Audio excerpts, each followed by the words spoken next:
Obama was in Parma revealing a plan to get the economy jump-started. And at that time, President Obama challenged Republican leaders to work with him to fix the economy or get out of the way.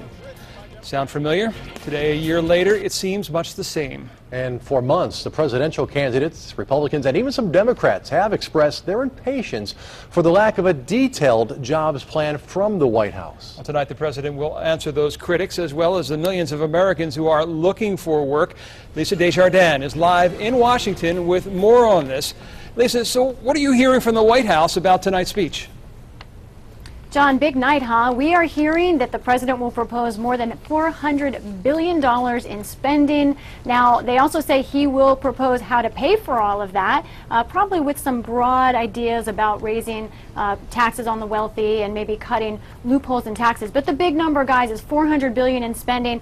Big chunks of that going to infrastructure, roads and bridges, also extending unemployment benefits and some new credits to help get hiring going. John? Lisa, there won't be any Republican response to the president's speech tonight. Today, House Speaker John Boehner talked about that. Let's listen to what he had to say. Listen, this is not a State of the Union address. The American people shouldn't be forced to watch some politician they don't want to listen to. And frankly, most of them would rather watch a football game. Lisa, you're hearing things on the Hill. What are Republicans saying about the president's speech tonight? This is what we hear from Republicans, John. They're saying it's a political speech. And you heard John Boehner there say this is not the State of the Union. They want to make it out like this is a campaign speech. And of course, this is part of probably the 2012 battle between Republicans and Democrats. We also know that 3 Republicans aren't going to attend. They're boycotting, all of them associated with the Tea Party. They say they don't want to be there in person. I guess the only thing we know is they're not filling out their NFL fantasy draft. That's over, so I guess they'll be watching the president on TV. John? Lisa, people here in Ohio are frustrated with the job situation. I talked with Senator Portman about an hour ago. He echoed the same thing. Unemployment rate here in Ohio, 9%. I mean, is there anything you've heard specifically about the president's plan, how it could affect Ohio?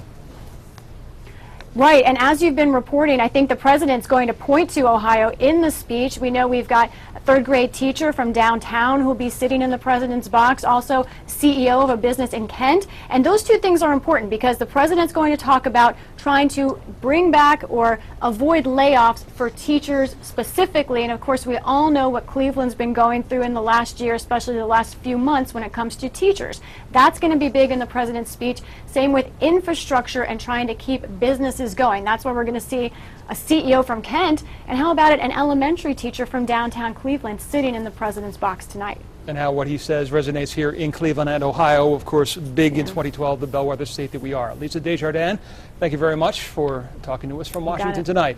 And reminder, you can watch the president's proposal to add jobs to the economy live at 7 tonight, right here on Channel 5. You can also watch a live stream on newsnet5.com if you are away from your television.